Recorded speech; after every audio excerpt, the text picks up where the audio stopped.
Good morning, I'm Moses, and welcome back to Urban Backyard Container Gardening. I'm going to give you a quick overview of my WIG 2023 indoor plant growth. And without further delay, let's get started. This is my smaller lead pot container, and I have two plants growing in it. This one is a Savannah mustard, and the other one is a pepper plant. I forget the exact name, but the fruit that it produces is similar to a jalapeno. And I've gotten several fruit that are there, and I will be harvesting them at some point. This is the larger lead pot, and I currently have three plants growing.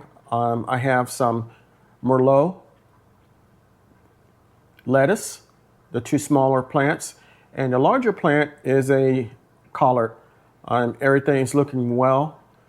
I have some in the other holes that you see with the clear tops, the domes. I have some seeds in there, mainly lettuce. They haven't come up, and I'm not sure if they will or not.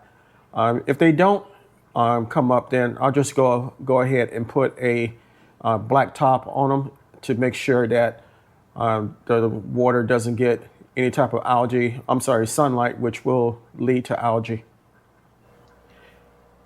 And this is my indoor grow tent. Pretty sure some of you have in previous videos have seen this. And you probably remember what the plants looked like before, mainly the last video and maybe the video before that. I'm going to show you what everything looks like now. So if you can see, the plants look horrible.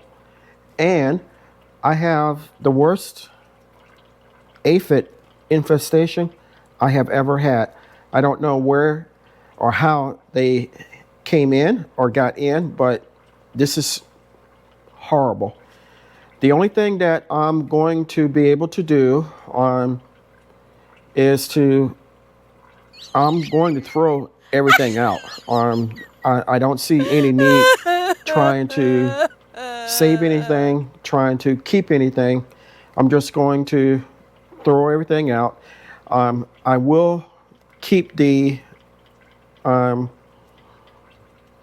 hydroponic buckets after I clean the outside of those and try to get the infestation off the tomato. And I may put another plant in the other hydroponic container. I may not. I don't know. Right now I'm a little frustrated and disappointed, but things like this happen. It's unfortunate, but you move on and try to do better next time. So that's what we're going to do. I believe my thinking is these became infected from the soil.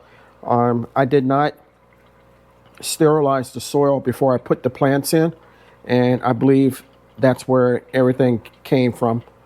But it happens, and we're going to move forward from it. So whenever I've had infestations, aphid problems outside in the garden, I've usually handled it one of two ways. I can take my water hose, water wand, and just spray everything off.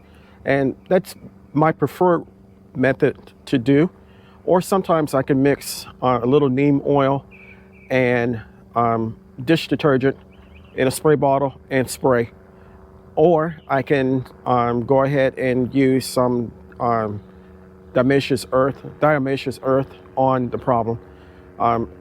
Being that it's outside, the problem can be rectified pretty quickly. Because it's inside my grow tent, I've tried using the spray bottle with neem oil and dish detergent and water, and it really hasn't worked. As a matter of fact, it seems like it has added to the problem. The plants have become matted, and they just look like a hot mess. And obviously I can't spray my water hose inside the tent with all the electrical stuff there. So like I said, while I'm disappointed, stuff happens and you learn from it and you move on.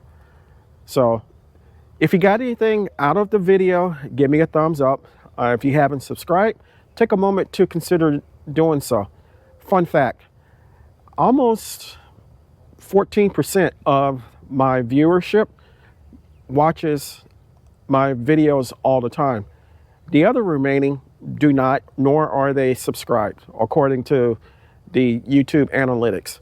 So take a moment to consider doing so. It would really, really help me out and mean a lot to me. If you do decide to subscribe, go ahead and hit the like button and hit the notification bell all, so you'll be notified whenever I upload new content. Always, and until next time, always remember, even in small spaces such as mine, you can grow a great amount of food for yourself and your family. Stay strong, stay blessed, and grow, grow, grow. Lastly, and most importantly, always give the thanks to God, for without Him, we are nothing. Until next time, take care.